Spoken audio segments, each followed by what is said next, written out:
there's no doubt. Gotta get out of this small town. You took my heart from me, now you're everywhere I see. Set me free, let me fly, let me find new kinds of highs. We're just wasting here, waiting for another year. We both know the score, we've been here once before. So many words unspoken, you took my heart, it's already broken. You don't have to wait, I can take the pain.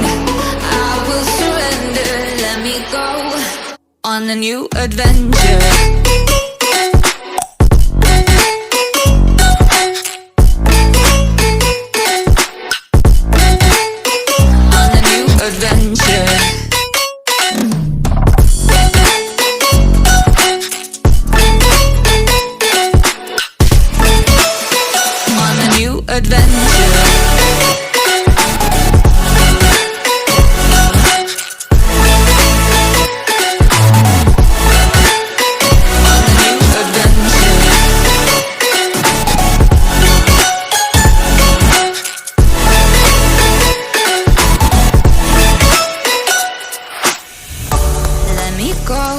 It's my time, watch me build another life. Find another space, explore the world and find my place.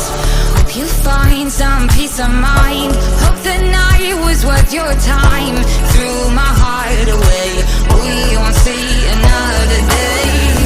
We both know the score, we've been here once before. So many words unspoken, you took my heart, it's already broken.